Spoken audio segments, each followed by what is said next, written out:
राधे राधे मेरे प्यारे भाइयों बहनों माताओं व बंधुओं। आज मैं आपके लिए लाई हूँ वैशाख मास में श्री विष्णु महापुराण द्वितीय अंश।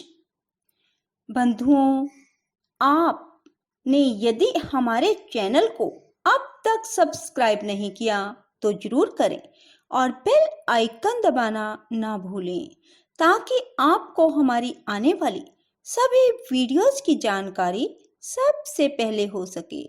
बंधुओं, आप विष्णु पुराण की कथा को जब भी सुने पूर्ण निष्ठा, सच्चे विश्वास और सच्ची श्रद्धा के साथ सुने। बंधुओं, कथा को पूरी सुने क्योंकि वैशाख मास में भगवान विष्णु की विष्णु पुराण के महात्म को सुनने का बहुत ही अधिक महत्व है। बंधुओं, यदि आप वैशाख मास में भगवान विष्णु के श्री विष्णु पुराण को सुनते हैं तो इससे भगवान विष्णु और माँ लक्ष्मी आप पर कृपा बरसाएंगे। बंधुओं, और वो कृपा ऐसी होगी कि आप सोच भी नहीं पाएंगे।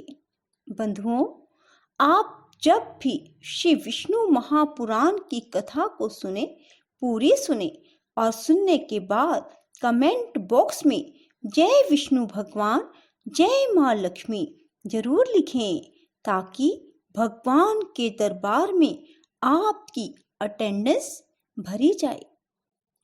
बोलो श्री विष्णु भगवान की जय, लक्ष्मी माता की जय। प्रिय व्रत के वंश का वर्णन।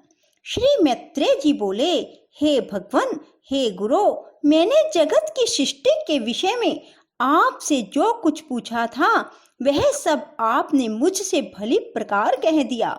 हे मुनि श्रेष्ठ, जगत की सृष्टि संबंधी आपने जो यह प्रथम अंश कहा है उसकी एक बात मैं और सुनना चाहता हूँ। स्वयंभू मनु के जो प्रियव्रत और उतानपाद दो पुत्र थे, उनमें से उतानपाद के पुत्र ध्रुव के विषय में तो आपने कहा, किंतु हे द्विज, आपने प्रियव्रत की संतान के विषय में कुछ भी नहीं कहा।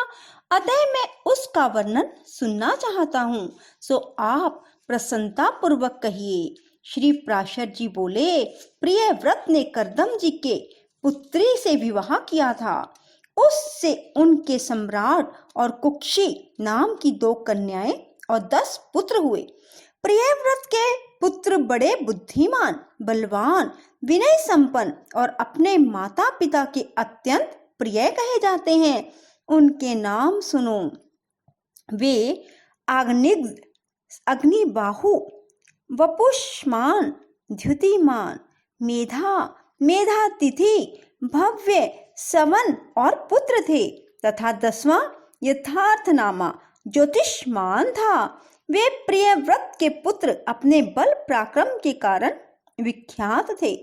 उनमें महाभाग, मेधा, अग्निबाहु और पुत्र ये 3 योग परायण तथा अपने पूर्व जन्म का वृतांत जानने वाले थे।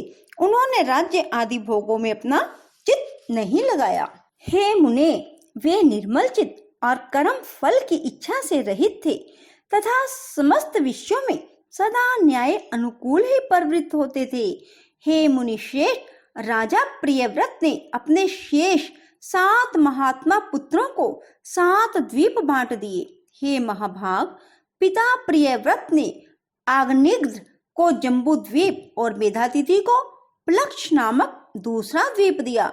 उन्होंने शालमल द्वीप में वपुष्मान को अभिषिक्त किया, ज्योतिष्मान को कुश द्वीप का राजा बनाया, द्युतिमान को क्रोचदी द्वीप के शासन पर नियुक्त किया, भव्य को प्रियव्रत ने शाक द्वीप का स्वामी बनाया और सवन को पुष्कर द्वीप का अधिपति किया। हे मुनि सत्तम, उनमें जो जम्बू द्वीप के अधीश्वर राजा आग्निद्र थे, उनके प्रजापति के समान 9 पुत्र हुए। वे नाभि, किम, पुरुष, हरिवर्ष, इलावृत, रम्य, हिरण्यवान, कुरु, भद्राश्व और सत्कर्मशील राजा केतुमाल थे। हे विप्र, अब उनके जम्बूद्वीप के विभाग सुनो। पिता अग्निद्र ने दक्षिण की ओर का हिमवर्ष नाभि को दिया। इसी प्रकार किम पुरुष को हेमकूट वर्ष तथा हरिवर्ष को तीसा नैषद वर्ष दिया। जिसके मध्य में मेरु पर्वत है वह इलाव्रत वर्ष उन्होंने इलावर्त को दिया तथा नीलाचल से लगा हुआ वर्ष रम्या को दिया।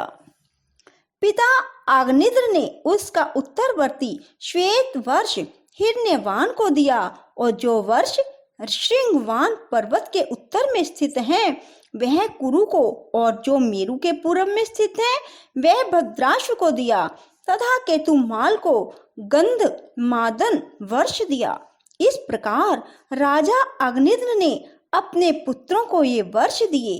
हे मैत्रेय, अपने पुत्रों को इन वर्षों में अभिषिक्त कर वे तपस्या के लिए शालग्राम नामक महापवित्र क्षेत्र को चले गए। हे महामुने, किम पुरुष आदि जो 8 वर्ष हैं उनमें सुख की बहुलता है और बिना यतन के स्वभाव से ही समस्त भोग सिद्धियां प्राप्त हो जाती हैं। उनमें किसी प्रकार के विपर्यय तथा जरा मृत्यु आदि का कोई भय नहीं होता। ना धर्म अधर्म अथवा उत्तम अधम और मध्यम आदि का ही भेद है। इन 8 वर्षों में कभी कोई युग परिवर्तन भी नहीं होता। महात्मा नाभि का हिम नामक वर्ष था। उनकी मेरु देवी से अतिशय कांतिमान ऋषभ नामक पुत्र हुआ। ऋषभ जी से भरत का जन्म हुआ जो उनके 100 पुत्रों में सबसे बड़े थे। महाभाग पृथ्वीपति ऋषभ देव जी धर्म पूर्वक राज्य शासन तथा विविध यज्ञों का अनुष्ठान करने के अनंतर अपने वीर पुत्र भरत को राज्य अधिकार सौंपकर तपस्या के लिए पुनः आश्रम को चले गए। महाराज ऋषभ ने वहां भी वानप्रस्थ आश्रम की विधि से रहते हुए निश्चय पूर्वक तपस्या की तथा नियम अनुकूल यज्ञ अनुष्ठान किए। वे तपस्या के कारण सूख कर अत्यंत कृश हो गए और उनके शरीर की शिराएं दिखाई देने लगी। अंत में अपने मुख में एक पत्थर की बटिया रखकर उन्होंने नग्न अवस्था में महाप्रस्थान किया। पिता ऋषभ देव जी ने वन जाते समय अपना राज्य भरत जी को दिया था, अतः तब से यह इस लोक में भारतवर्ष नाम से प्रसिद्ध हुआ। भरत जी के सुमति नामक परम धार्मिक पुत्र हुआ। पिता भरत ने यज्ञ अनुष्ठान पूर्वक यथेष्ट राज्य सुख भोग कर उसे सुमति को सौंप दिया। हे मुने, महाराज भरत ने पुत्र को राज्य लक्ष्मी सौंपकर योगाभ्यास में तत्पर हो अंत में शालग्राम क्षेत्र में अपने प्राण छोड़ दिए। फिर उन्होंने योगियों के पवित्र कुल में ब्राह्मण रूप से जन्म लिया। हे मैत्रेय, इनका यह चरित्र मैं तुमसे फिर कहूंगा। तदंतर सुमति के वीर्य से इंद्रद्युम्न का जन्म हुआ। उससे परमेष्ठी और परमेष्ठी का पुत्र प्रतिहार हुआ।